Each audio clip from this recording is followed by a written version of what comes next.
तो एक करोड़पति बाप की बेटी अपनी चमचमाती गाड़ी खुद ड्राइव करके एक छोटे से गांव के टूटे फूटे झोपड़ी के सामने रुकती है। उस झोपड़ी में रहते एक बुजुर्ग माँ और उनका बेटा। लेकिन उस वक्त दिन का समय था, वो माँ अकेली थी। लड़की अपनी गाड़ी से उतरती है और धीरे धीरे उस बुजुर्ग माँ की तरफ बढ़ती है, और जैसे ही वो पास पहुंचती है, वो माँ उसे देखकर एकदम हैरान रह जाती है। उसके मन में एक सवाल उठता है, ये लड़की यहाँ क्यों आई है, कौन है, और ये हमारे इस गरीब सी झोपड़े में इसका क्या काम है।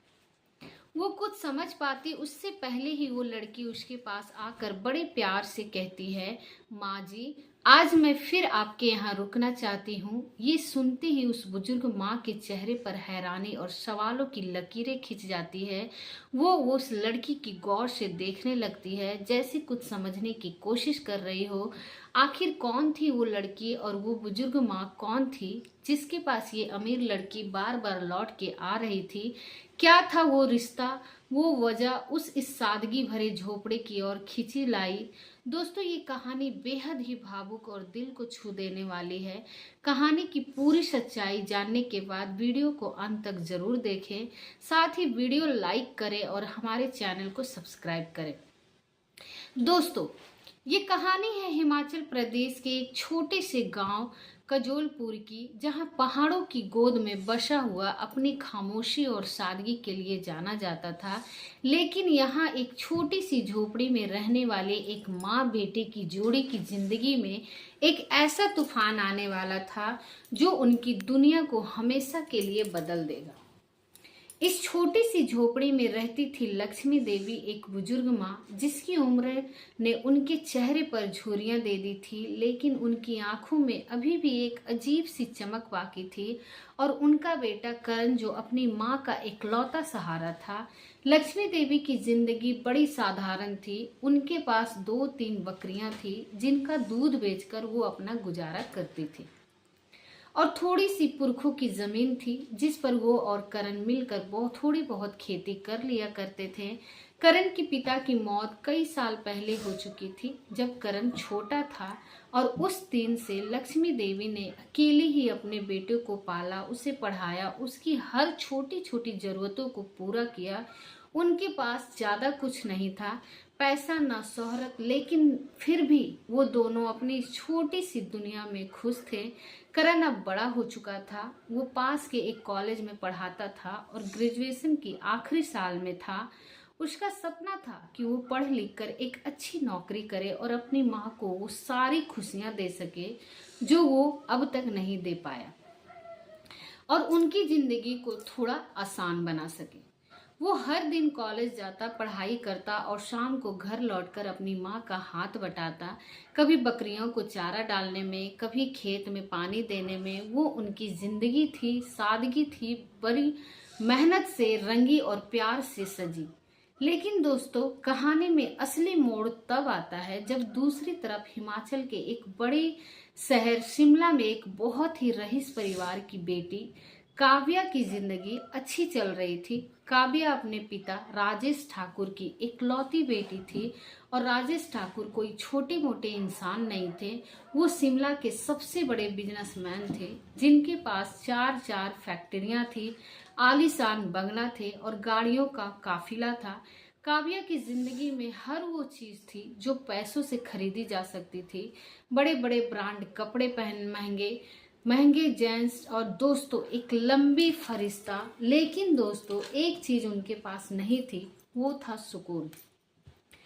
काव्या के पिता दिन रात अपने बिजनेस में व्यस्त रहते थे। उनकी माँ शालिनी अपने सोशल सर्कल में मग्न रहती थी, और काव्या अकेले अपने कमरे में बैठकर सोचती थी, क्या जिंदगी। बस इतनी ही थी। उसे दुनिया को महसूस करना पसंद था। वो खुली हवा में सांस लेना चाहती थी। इसीलिए कभी कभी वो अपने घर वालों को बिना बताए अपनी चमचमाती कार उठाती और निकल पड़ती थी।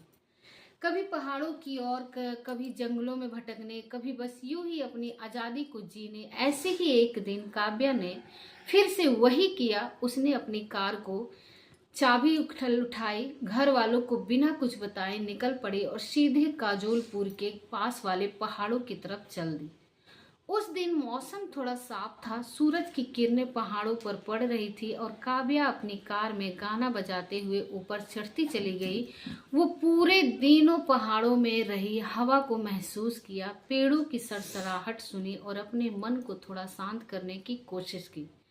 लेकिन दोस्तों, जैसे ही शाम ढलने लगी और वो वापस लौटने के लिए पहाड़ से नीचे उतरी, उसकी जिंदगी में एक ऐसा हादसा हुआ जिसने सब कुछ बदल दिया।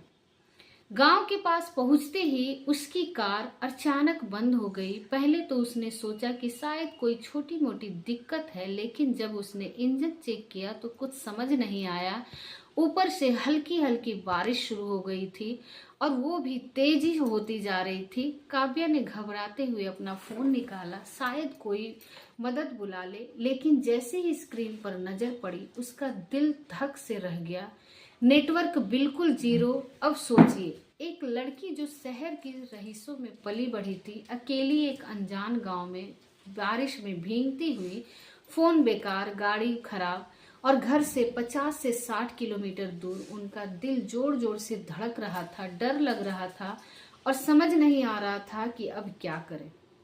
वो अपनी गाड़ियों से उतरी और इधर उधर देखने लगी। बारिश में भीगते हुए गाड़ी को ठीक करने के लिए कोशिश की, लेकिन कुछ हाथ नहीं लगा। धड़ार कर वो गाड़ी में वापस बैठने ही वाली थी कि तभी उसकी नज़र दूर आते एक लड़के पर पड़ी और वो लड़का छाता लिए धीरे धीरे उसकी तरफ बढ़ रहा था। और काव्या को जैसे अंधेरे में एक चिराग दिख गया, वो फौरन गाड़ी से बाहर निकली और उस लड़के की तरफ दौड़ पड़ी। वो लड़का और कोई नहीं, हमारा करण था, जो कॉलेज से लौट रहा था और बारिश में अपने घर की ओर जा रहा था। काव्या ने घबराते हुए उससे कहा, प्लीज मेरी मदद करो, मेरी गाड़ी बंद हो गई है, मुझे कुछ समझ नहीं आ रहा है, नेटवर्क भी नहीं है और मैं यहाँ फंस गई हूँ। करण ने पहले तो उसकी चमचमाती गाड़ी को देखा, फिर उसकी हालत पर तरस खाया। उसने कहा, देखो, मुझे गाड़ी ठीक करना नहीं आता, लेकिन मेरा घर यहाँ से थोड़ा आगे है, तुम गाड़ी में बैठो, मैं इसे धक्का मारकर वहां तक ले चलता हूँ, बारिश रुकने तक तुम वहां रुक जाओ, क्योंकि यहाँ बारिश में नेटवर्क नहीं मिलता और बाद में पहाड़ पर जाकर ही कॉल करनी पड़ेगी। काव्या के पास कोई और रास्ता नहीं था। वो चाहते हुए भी ना चाहते हुए भी करण की बात मान गई। वो गाड़ी में बैठ गई और करण ने बारिश में भीगते हुए गाड़ी को धक्का मारना शुरू किया। धीरे धीरे कीचड़ और पानी में इस रास्ता बनते हुए वो उस छोटी सी झोपड़ी तक पहुंच गए जहां करण और अपनी माँ के साथ रहता था। जैसे ही वो झोपड़ी के पास पहुंचे, काव्या गाड़ी से उतरी। बारिश अब तेज हो चुकी थी और वो पूरी तरह भीग गई थी। करण ने कहा, ये मेरा घर है, बारिश बहुत तेज हो रही है, तुम अंदर आ जाओ, तब तक बारिश रुके, यहाँ आराम कर लो, बाद में फोन मिला लेना, कोई ना कोई मदद के लिए आ जाएगा। काव्या ने उस छोटी सी झोपड़ी को देखा, मिट्टी की दीवारें, छप्पर की छत और बाहर बकरियां बांधी हुई थी। वो सोच में पड़ गई कि क्या वो यहाँ रुक पाएगी, लेकिन बारिश और ठंड उसे मजबूर कर दिया। वो करण के पीछे पीछे अंदर चली गई। वहां लक्ष्मी देवी चूल्हे पर रोटियां बना रही थी। जैसे ही उनकी नजर काव्या पर पड़ी, वो चौंक गई। उसने करण से पूछा, बेटा वो कौन है, इसे यहाँ क्यों लेके आए? करण ने माँ को सारी बात बताई।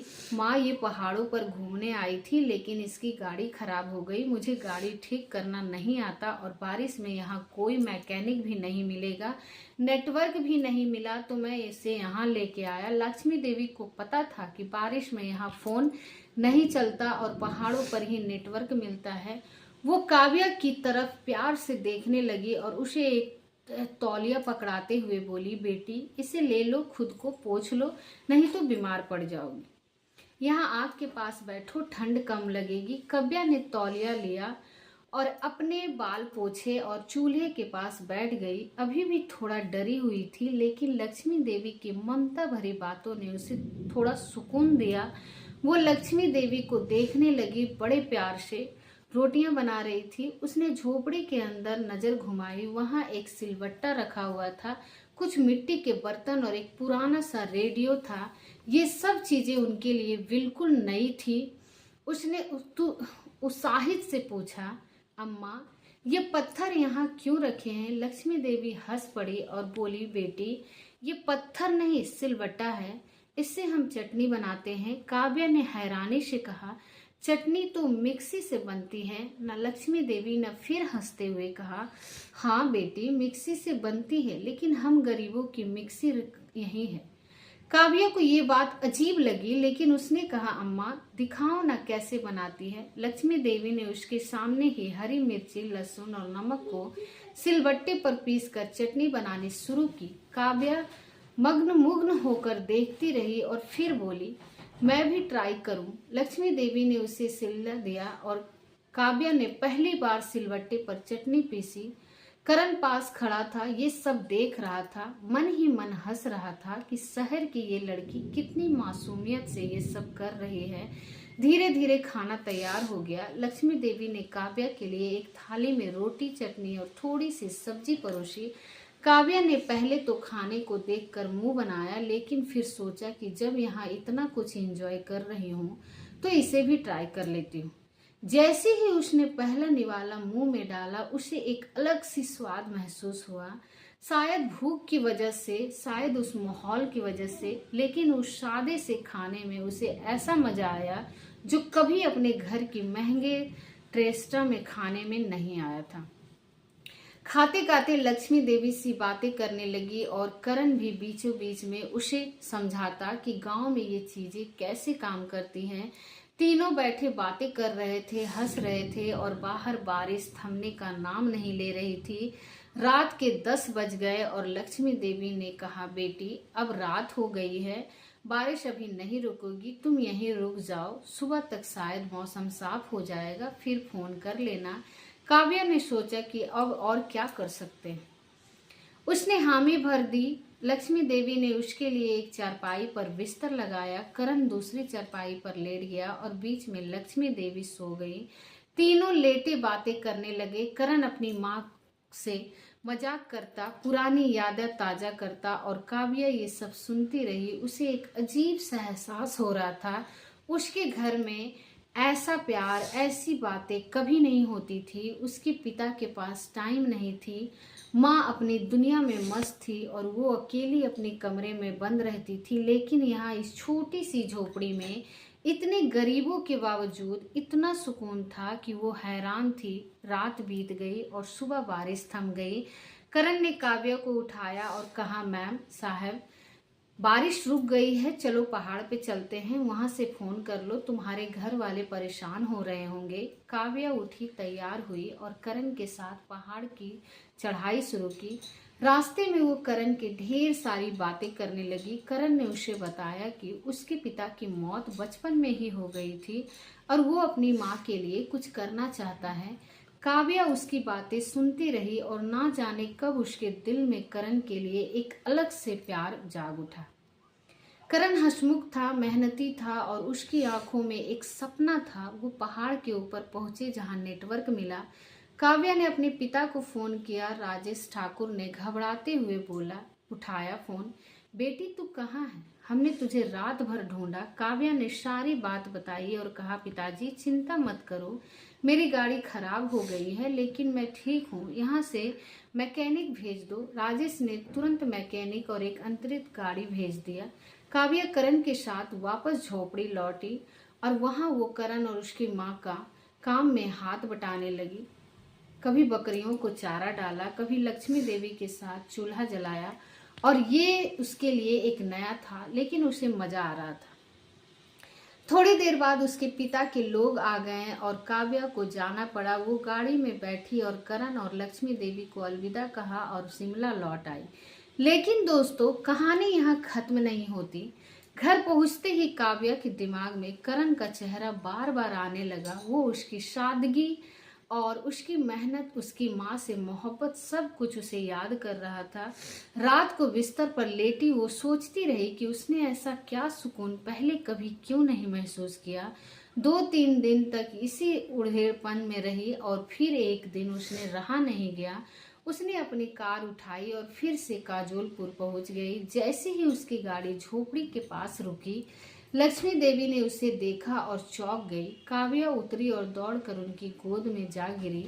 अम्मा मैं फिर आ गई, आज भी आपके पास रुकना चाहती हूँ। लक्ष्मी देवी हैरान थी, लेकिन काव्या ने कहा मुझे यहाँ सुकून मिलता है, आपके साथ रहकर मुझे अच्छा लगता है। लक्ष्मी देवी ने उसे अंदर बुलाया। शाम को करण कॉलेज से लौटा और काव्या को देखकर वो भी चौंका।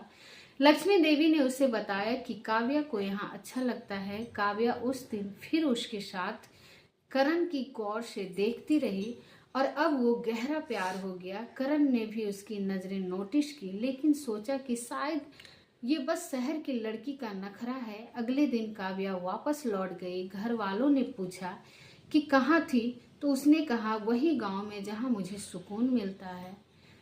शरफ दिन बाद काव्या ने अपने पिता से सारी बात कह डाली। पिताजी, मैं करण से प्यार करती हूँ, उसी से शादी करूंगी। वहाँ का सुकून मैं जिंदगी भर जीना चाहती हूँ।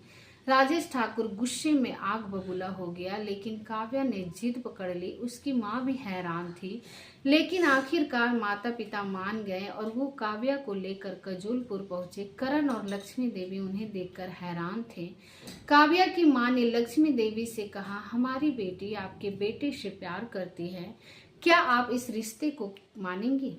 लक्ष्मी देवी को यकीन नहीं हुआ, लेकिन काव्या की आंखों में आंसू देखकर ये पिघल गई। करण ने पहले मना किया, लेकिन काव्या के घर वालों ने उसे हाँ कहने पर मजबूर कर दिया। फिर दोनों की शादी हो गई, धूमधाम से हुई। शादी के बाद काव्या ने करण और उसकी माँ को अपने साथ शिमला ले गई। उसने अपने पिता से कह के काजोलपुर में झोपड़ी की जगह एक आलीशान घर बनवाया, सड़कें बनवाई और बिजली का इंतजाम किया, और 1 महीने बाद वो अपनी सास को लेकर वहां लौटी। लक्ष्मी देवी ने घर देखा तो हैरान रह गई। काव्या बोली, माँ, ये मैंने बनवाया है क्योंकि यहाँ मुझे सुकून मिला था। दोस्तों, समय बीतता गया। आज काव्या, करण और उसकी माँ उस घर में खुशी से रहते हैं। अब उनके 2 बच्चे हैं और वो कभी गांव में कभी शहर में समय बिताते हैं। ये कहानी हमें सिखाती है कि सुकून पैसों से नहीं बल्कि प्यार से मिलता है। दोस्तों, कैसी लगी ये कहानी कमेंट करके ज़रूर बताएं। साथ ही वीडियो को लाइक करें और हमारे चैनल को ज़रूर सब्सक्राइब करें।